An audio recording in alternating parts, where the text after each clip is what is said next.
நீங்க கேட்டீங்க விஜய் ஜெயிப்பாரான்னு சொல்லிட்டு. சார், பிரச்சனை மக்கள் முடிவெடுத்தால் திமுகவை தோற்கடிக்க வேண்டும் இல்ல அதிமுகவை தோற்கடிக்க வேண்டும்னு மக்களுக்கு ஒரு முடிவு வந்துட்டுனா யாரு ஜெயிப்பாங்கன்னு பார்த்து அவங்களுக்கு தான் ஓட்டு போடுவாங்க. விஜய் கரூர் இன்சிடென்ட்டுக்கு பின்னாடி 2 பெண்கள் என் குழந்தை என் வீட்டில் இழப்பு இருந்தால் கூட விஜய் பக்கத்துல இருந்து பார்த்தேன்னு பேசிய விஷயங்களை பெண் நிறுவனம் 30 லட்சம் ரூபாய் செலவு பண்ணி தமிழகத்தில் 3 மாவட்டத்திலையும் என்டையர் கேரளாலையும் பிரச்சாரம் பண்ணாங்க. ஏன்னா கேரளாவில் விஜயோடு காங்கிரஸ் கூட்டணி சேர்ந்தால் கேரளாவில் 3% விஜய் கொண்டு வருவார். காங்கிரஸோட கூட்டணி அமைக்கக்கூடாதுன்னு பல முயற்சிகள் திமுக சார்பில் எடுக்கப்பட்டது. உதயநிதி ஸ்டாலின் கை நம்மோடு தான் இருப்புன்னு பேசினார். பிரதர் என்று ராகுல் காந்தி காட்டும் நட்புன்னு இவர் பேசினார். தமிழ்நாட்டில் திமுக எப்பயுமே 2வது தடவை ஜெயிச்சது கிடையாது. நிச்சயமாக விஜய் ராகுலோடு பேசிக்கொண்டிருக்கிறார் என்று பிரவீன் சக்கரவர்த்தி 2 நாளைக்கு முன்னாடி ஒரு சேனலில் சொல்லியிருக்கார். 8 முறையோ நான் சந்திச்சிருக்கேன் அப்படின்றார். இந்த முறை விஜய் மற்றும் காங்கிரஸ் சேர்ந்தால் களம் இன்று தென்படும் களம் மாறக்கூடும். பாஜக இந்த திமுகவுடைய தேர்தல் செலவுகளை கட்டுப்படுத்துகிற வகையில் தான் இந்த இடி ரைட்களை தொடர்ந்து ஏவி விட்டுட்டு இருக்காங்களா? சார், நீங்கள் ட்ரெயினில் போயிருக்கீங்களா? டிக்கெட் செக் பண்ண வந்தால் நீங்கள் என்ன சொல்லுவீங்க? எடுத்து காட்டுவீங்க. டிக்கெட் செக்கர் ஏன் என்ன கேட்கலாம் அப்படின்னு சொல்ல முடியும்.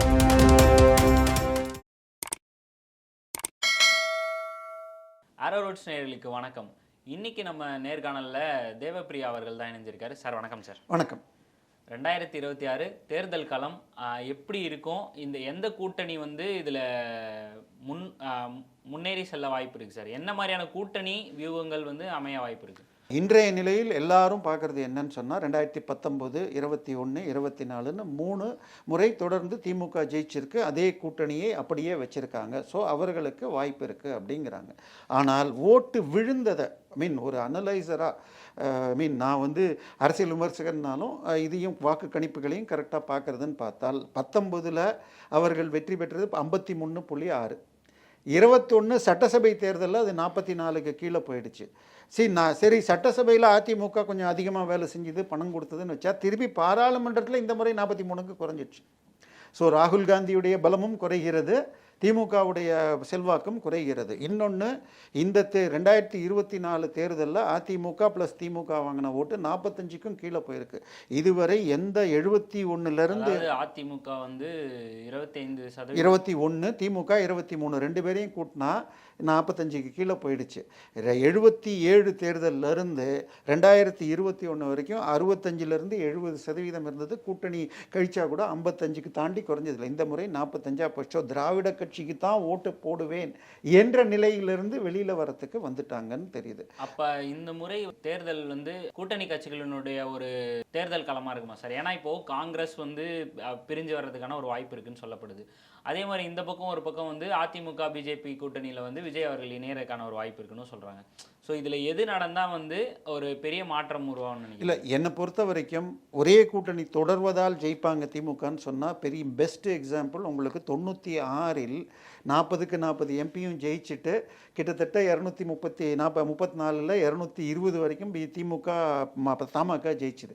98ல் பார்லிமெண்ட் எலெக்ஷன் வந்த பொழுது 39 சீட்டில் 31 சீட்டு அதிமுக கூட்டணி ஜெயிச்சுது. அதிமுக, பாஜக, பாமக, மதிமுக கூட்டணி ஜெயிச்சுது. ஸோ ஒரே கூட்டணி இருந்தால் ஜெயிக்குங்கிறதும் உண்மை இல்லைங்கிறத நம்ம புரிஞ்சுக்கலாம். இன்னொன்று, பாஜகவோட சேர்ந்தால் ஜெயிக்க முடியாது, பாஜக எதிர்ப்பு மனநிலை இருக்குன்னு நீங்கள் பார்த்தீங்கன்னு சொன்னால் 98ல் அதிமுக பாஜகவோட சேர்ந்து 31 சீட்டு ஜெயிக்குது. ஜெயலலிதா 1 வருஷத்துக்குள்ளே பிரிஞ்சு போக திருப்பி திமுக இந்த பக்கம் போக 29 சீட்டு ஜெயிக்கிறாங்க 99ல்.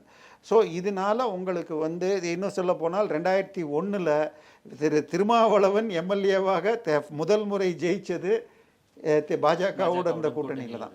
ஸோ அதனால பாஜக எதிர்ப்புங்கிறது 2017லேருந்து 19 உச்சக்கட்டத்தில் இருந்தது. அது 2021லேயே குறைஞ்சிடுச்சுன்னு நம்ம பார்த்தோம். ஸோ இந்த முறை 2021, 24 தேர்தல் தான் நமக்கு வைக்கணும்.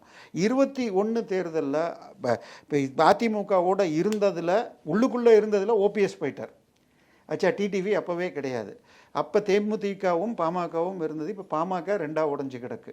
ஸோ 2மே இந்த பக்கம் வருமா, இல்லை ஒன்று இந்த பக்கம் ஒன்று விஜய் திமுக கூட போகும்னு சொன்னாங்க. இப்போ விஜய் கூட போகலாம் அப்படின்னு ஓடுது. ஏன்னா பாமக ராமதாஸ் அணியின் திரு ஜி.கே. மணியுடைய மகன்தான் உங்களுக்கு வந்து லைக்கா ப்ரொடக்ஷன்ஸுடைய எம்டி. அதனால் ரெட் ஜெயண்ட்டுக்கு நெருங்கிய நட்பு உண்டு. ஸோ அதனால திமுகவோட சேரும் வாய்ப்பு இருக்குன்னால் இது ராம்தாஸ் சேர்ந்தால் திரும்ப இருக்க மாட்டார் அப்படிங்கிற ஒரு இதெல்லாம் ஓடிட்டுருக்கு. ஸோ இப்போ பாட்டாளி ரெண்டா பிரிகிற நேரத்தில் ஒரு பெரிய அன்புமணி குரூப் அதிமுகவோட இருக்கு என்றால், அதுக்கப்புறம் இது நம்ம இவரை ஜான் பாண்டியன் மற்றும் இவங்களை கூட்டிகிட்டு வந்தால், போன முறை 25 லட்சம் கம்மியாக இருந்துச்சு. ஸோ இந்த முறை இன்னொரு 25 லட்சம் குறைய வாய்ப்பு இருக்கிறது. இவங்கள்லாம் ஓபிஎஸ் போனது, இந்த இப்போ செங்கோட்டையன் போனது, இவர் அதுக்கப்புறம் நம்ம பிஎஸ் பாண்டியன் மகன் போனதெல்லாம். ஸோ இப்படி பார்த்தா ஒரு 10 சீட்டு இன்னும் குறையலாம். ஸோ 75லேருந்து 65 ஆகுது. ஆனால் திமுக சைட்லேயும் ஓட்டு குறையக்கூடும். அதனால இப்போ விஜய் என்ன செய்கிறார், சீமான் வந்து 8% வாங்கினார் தனியாக. அந்த 8ல் நான் 3லேருந்து 5% இந்த முறை விஜய்க்கு போகலாம் என்று சொல்லப்படுகிறது. ஸோ 4 முனை போட்டியில் யாருடைய ஓட்டு யார் வாங்குவாங்க. அதே மாதிரி இந்த மாதிரி நீங்கள் கேட்டீங்க விஜய் ஜெயிப்பாரான்னு சொல்லிட்டு. சார், பிரச்சனை மக்கள் முடிவெடுத்தால் திரு மதிமுக திரு வைகோ பிரிந்த பொழுது 13 அன்றைக்கி வந்து தமிழ்நாட்டில் இன்றைக்கி 39 மாவட்டம், அன்றைக்கெல்லாம் 22 அதில் 13 மாவட்ட செயலாளர்கள் வைகோவோட போய் இது எம்ஜிஆரை விட அதிகமான அளவில் அவருக்கு இருந்தது. சிபிஎம்மோடு சேர்ந்து கூட்டு சேர்ந்து 7%. திமுகவை தோற்கடிக்க வேண்டும், இல்லை அதிமுகவை தோற்கடிக்க வேண்டும்னு மக்களுக்கு ஒரு முடிவு வந்துட்டுனா யார் ஜெயிப்பாங்கன்னு பார்த்தா அவங்களுக்கு தான் ஓட்டு போடுவாங்க.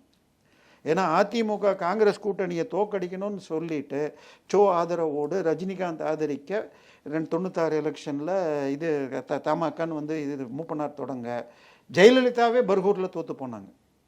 ஸோ ஆனால் வைகோவால் ஜெயிக்க முடியல. ஸோ இந்த முறை திமுகவை தோற்கடிக்கணும் என்ற முடிவில் மக்கள் இருக்காங்கன்னா வாய்ப்பு அதிகம். ஏன்னா 2021 தேர்தலையே அவங்க ஜெயிச்சது 20 லட்சம் வித்தியாசம்தான் பிரித்ததுனால. ஸோ இந்த முறை பெருமாறியான அளவுக்கு எதிர்ப்பு ஓட்டுகள் இருக்குது. அதை பிரிக்கிற வேலையை விஜய் செய்யாமல் மக்களை ஒன்றிணைத்து ஜெயிக்கணும்னா அந்த அளவுக்கு அவர் செயல்பாடு பத்தாது. பட் அதிமுக அந்த வலையில் விழாமல் ஒவ்வொருவரையாக விடாமல் திருப்பி சேர்க்கணும். அங்கே தான் விஷயம் இருக்குது. ஸோ விஜய் நான் தான் சொல்லிட்டேன், சீரியஸ் கண்டென்டராக ஜனநாயகன் படம் ரிலீஸ் வரைக்கும் சும்மா ஷோ காட்டிகிட்டு இருப்பேன், படம் ஓடினதுக்கப்புறம் பண்ணிக்கலான்னு ஐடியாவில் இருக்காரா, இல்லை ஜனநாயகன் ஓடுனா போதும், ஏன்னா அந்த படத்தில் நடிகையோ யார்கிட்டையோ கேட்டப்ப என்கிட்ட இந்த இதில் ஜெயிக்கலைன்னா நான் திருப்பி சினிமா நடிப்பேன் என்று சொன்னதாக அவருடைய ஜோடி நடிகை சொன்ன ஒரு பேட்டியும் வந்திருக்கு. ஸோ இதுவரை என்னை பொறுத்தவரை விஜய் சீரியஸ் கண்டென்டராக, நான் சொல்கிறது அரசியல் விமர்சகர் என்ற பார்வையில், அவருடைய ரசிகர்கள் அவர் கையை தூக்குனா கூட தலைவர் தூக்கிட்டார்னு சொல்லலாம். பட் மக்களிடம் ரீச் பண்ணுற அளவுக்கு செய்யலை. செங்கோட்டையன் உதவக்கூடும், நிச்சயமாக அவருக்கு தமிழக களம் தெரியும். பட் அவரால் ஒரு 3 சீட்டு 4 சீட்டு ஜெயிக்கலாமே தவிர களத்தை இது பண்ணுறதுக்கு அவர் உதவலாம். பட் அதை பயன்படுத்தி கொள்ளும் மனநிலையில் விஜய் இருப்பாரா செய்வாராங்கிறது தான் $1 மில்லியன் கேள்வி. இந்த வாட்டி வந்து 4 முனை போட்டின்னு சொல்லியிருக்கீங்க.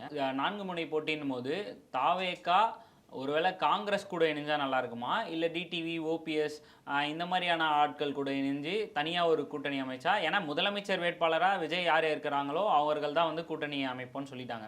கண்டிப்பாக அதிமுக சைட் போகும்போது அது பாசிபிள் இல்லை.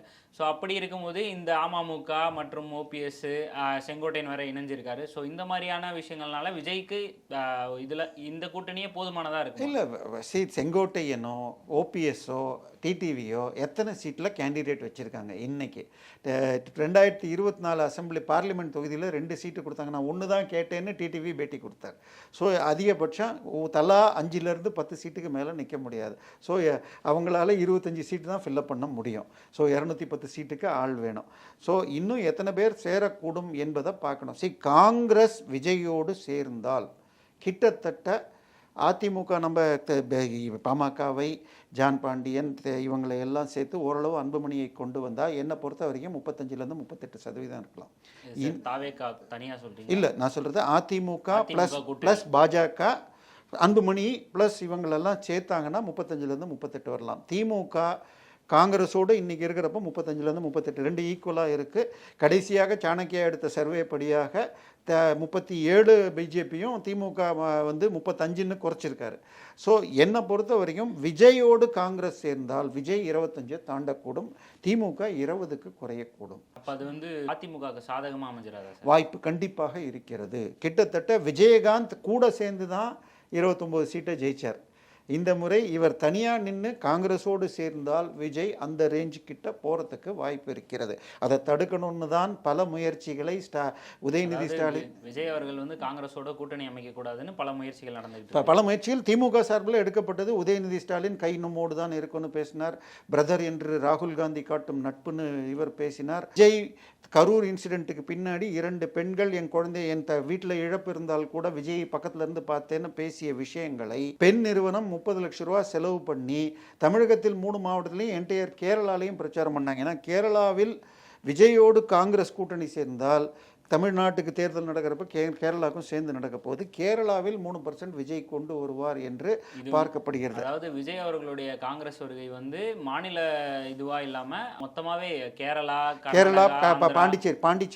பாண்டிச்சேரி இப்போ தேர்தல் வர்ற நேரத்தில் பாண்டிச்சேரியில் ஒரு 10 சீட்டு புசி ஆனந்த தலைமையில் கொடுத்துட்டு 20 சீட் அவங்க ஏன்னா இது ரங்கசாமி பிரிஞ்சதுக்கப்புறம் காங்கிரஸ் வீக் ஆயிருக்கு. ஸோ ரங்கசாமியோடைய 10 சீட்டை புசி ஆனந்த் கொடுக்குறாங்கன்னு வச்சுக்கோங்க. ஸோ பாண்டிச்சேரியும் வெற்றி பெற முடியும். ஸோ கேரளாவில் இவரால் ஒரு 2-3% வந்தது என்றால் கேரளாவை அப்போ ஆட்சியை பிடிக்க முடியும். தமிழ்நாட்டில் திமுகவோடு எப்பெல்லாம், அதாவது திமுக எப்பயுமே 2வது தடவை ஜெயிச்சது கிடையாது.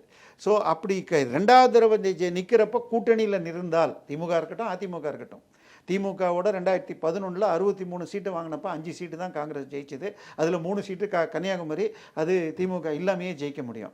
1996 தேர்தலில் அதிமுகவோட நின்று 0.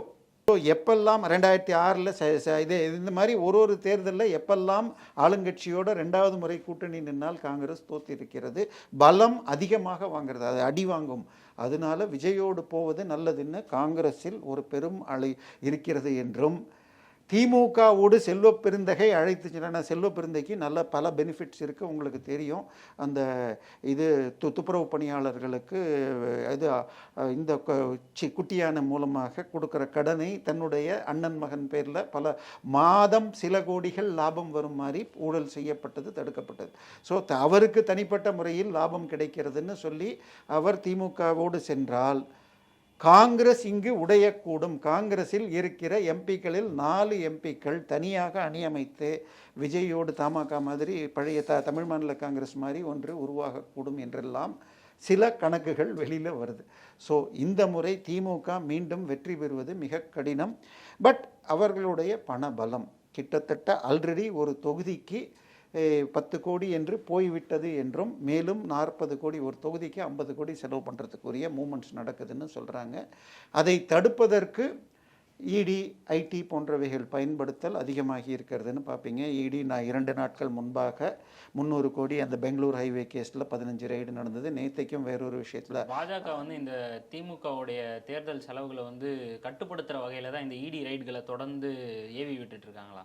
சார், நீங்கள் ட்ரெயினில் போயிருக்கீங்களா? டிக்கெட் செக் பண்ண வந்தால் நீங்கள் என்ன சொல்லுவீங்க? எடுத்து காட்டுவீங்க. டிக்கெட் செக்கர் ஏன் என்ன கேட்கலாம் அப்படின்னு சொல்ல முடியுமா? அதுபோல் இடி, ஐடி வந்து செக்கிங்க்கு வந்தால் உங்கள்கிட்ட தப்பு இல்லைன்னா நீங்கள் என்ன சொல்ல முடியாது. நேற்றைக்கு வேறு விஷயங்களில் நடந்த விஷயங்கள் அதாவது இடி கேஸில் 97% மற்றவர்கள் 3% தான் பாலிடிக்ஸ். கண்டிப்பாக இடியாக இருக்கட்டும், சிபிஐயாக இருக்கட்டும், ஆளுங்கட்சி பிரயோகப்படுத்தும். ஏன் போன மாதம் நம்ம டிவிஎஸ்சியை வச்சுக்கிட்டு எடப்பாடி நட்பான சில டெண்டர்கள் மேலே கேஸ் நடந்திருக்கு. அதனால இதெல்லாம் எல்லா கட்சியும் நீங்கள் தப்பு பண்ணலைன்னா ஒன்றும் பண்ண முடியாது சார். இப்போ பொன்முடியுடைய மகன் பேரில் ஒரு சின்ன செக் பண்ணால் 2001 பேப்பர் கட்டிங் ஒன் இண்டியாவில் இன்றைக்கும் இருக்குது. 300 கோடி சொத்து இருக்கிறது. அவருடைய மகன் பெயரில் 2 திராட்சை தோட்டங்கள் ஹைதராபாத்தில் இருக்கிறது. பொன்முடி பெயரில் 8 கோடி மதிப்பில் இதில் ஹைதராபாத்தில் ஒரு கிரானைட் ஃபேக்ட்ரி இருக்கிறது. சென்னை, விழுப்புரம், பெங்களூர், பாண்டிச்சேரியில் 40 வீடுகள் இருக்கிறதுன்னு ஒன் இண்டியா 2001 300 கோடி கணக்கு போட்டால் இன்றைக்கி அது 3000 கோடிக்கு மதிப்பு வரும். ஸோ ஒவ்வொருத்தரும் இவ்வளவு எப்படி சேர்த்துருக்காங்க. செங்கோட்டையன் அவர்கள் வந்து பாஜகவை கூட்டணியில் கொண்டு வர்றதுக்காக தான் தாவேக்காக்கு போயிருக்காரு அப்படின்ற மாதிரியான விஷயங்கள் சொல்கிறாங்களே சார். அந்த அளவுக்கு விஜய் வந்து இது இல்லாதவரா இல்லை செங்கோட்டையனுடைய இது? சார், பொழுது போகாமல் சேனலில் உட்காந்துக்கிட்டு திடல் கொடுக்குற காசுக்காக பெண் நிறுவனம் எழுதி கொடுக்கறத பேசலாம் சார். இதுவாக நிச்சயமாக விஜய் ராகுலோடு பேசிக்கொண்டிருக்கிறார் என்று பிரவீன் சக்கரவர்த்தி 2 நாளைக்கு முன்னாடி ஒரு சேனலில் சொல்லியிருக்கார். 8 முறையோ நான் சந்திச்சிருக்கேன் அப்படின்றாரு. ஸோ 2 முறை அவர் பேசினார். அதனால் சார் விஜய் ராகுலோடு சேரும் வாய்ப்பு இன்றைக்கும் 55% வாய்ப்பு இருக்கிறது. ராகுல் தான் முடிவு எடுக்கணும். ஏன்னா அவருடைய லாங் டேர்ம் பிளானில் இந்திய கூட்டணி வேணுமா அப்படின்னுங்கிறத யோசிச்சுட்டு இருக்கார். பட் இந்திய கூட்டணி மேற்கு வங்காளத்தில் கிடையாது, கேரளாவில் கிடையாது, தமிழ்நாட்டில் மாத்திரம் அப்போ வேண்டாம் அப்படின்னு எனக்கு உங்களோட இருந்தால் கேரளாவில் தோற்றுரும், இங்கே கூட்டணி மார்த்தாண்டத்தில் கூட்டணி, கன்னியாகுமரியில் எதிர்ப்பு, கன்னியாகுமரியில் கூட்டணி, மார்த்தாண்டத்தில் எதிர்ப்பு, பாலக்காட்டில் எதிர்ப்பு, இது வாளையாரில் கூட்டணின்னு சொன்னால் இது அசிங்கமாக இருக்கும். அதனால பிரிஞ்சு போகிறேன்னு சொல்லிட்டு பிரிஞ்சு. நான் தான் சொல்கிறேன், இந்த முறை விஜய் மற்றும் காங்கிரஸ் சேர்ந்தால் களம் இன்று தென்படும் களம் மாறக்கூடும். அதிமுக பாஜகவிற்கு வாய்ப்பு வரும். பட் எடப்பாடி அதற்கு உழைக்கணும். ஒன்று சொல்லி முடிச்சிடலாம். இம்முறை தொங்கு பாராளுமன்றம், ஏன்னா மும்முறை போட்டின்னு சொல்லியாச்சு, அதிமுகவுக்கும் திமுகவுக்கும் ஒரு கணிசமான வாக்குகள் தான் இருக்குது. ஸோ மும்முனை போட்டி அல்லது தொங்கு பாராளுமன்றமாக அமைய வாய்ப்பு இருக்கா சார்? இருக்கலாம். அதாவது கிட்டத்தட்ட இன்றைக்கு உள்ள நிலை நான் சொல்கிறது, ஒரு அமைப்பு அமைச்சு ஒழுங்காக போகலன்னால் இன்றைய நிலையில் ஒரு கூட்டணி 140, இன்னொரு கூட்டணி 90 வரும்னு வச்சுக்கோங்க. கிட்டத்தட்ட 2016 முடிவு என்னன்னு பார்த்தீங்கன்னா உங்களுக்கு அந்த மாதிரி தான் இருந்துச்சு. திமுக கூட்டணி, அதிமுக கூட்டணி 140, 135, 140, திமுக கூட்டணி 90 என்னமோ வந்துச்சு. ஸோ 89 அவர் ஏதோ கணக்கு சொல்லிக்கிட்டே இருந்தார். அதனால அந்த மாதிரி இன்னைக்கு இந்த 140, 150 அதிமுக கூட்டணின்னு வச்சுக்கிட்டா அதில் பாஜக ஒரு 25, 30 வரலாம், பாமக ஒரு 10 வரலாம்னு வச்சு. அதே மாதிரி இங்கே காங்கிரஸ் ஒரு 20 வரலாம். அப்படிங்கிறது எந்த பக்கம் ஜெயிச்சாலும் பிரயோகம். நான் தான் சொல்கிறேன், சீட்டுகளை அட்ஜஸ்ட் பண்ணிக்கிட்டேன்னா திருமாவளவனாக இருக்கட்டும், இடது கம்யூனிஸ்ட் சண்முகமாக இருக்கட்டும், முழுக்க திமுகவை எதிர்த்து பிரச்சாரம் பண்ணியிருக்காங்க. ஸோ அவங்களுக்கு நீங்கள் ரொம்ப கம்மியாக சீட்டு கொடுத்தீங்கன்னா, நோட்டை கொடுத்து சீட்டை குறைச்சிங்கன்னால் அவங்க பிரதானமாக இருக்கிற தொகுதியில் ஜெயிக்க முடியாது. ஸோ இந்த முறை தொகுதிகள் செலெக்ஷனை பார்த்து கரெக்டாக நின்னால் கூட்டணியாக ஜெயிக்கலாம். நீங்கள் சொன்ன மாதிரி தொங்குன்னு சொல்லி 3 பிரியாது. 3 கூட்டணி 80 தான் தொங்கு. ஒரு கூட்டணி 130, 140, இன்னொரு கூட்டணி 70, ஒரு மூன்றாவது கூட்டணி கரெக்டாக இருந்தால் 20 வரலாம். ஓகே சார், ரொம்ப சிறப்பாக பேசுனீங்க சார், நன்றி.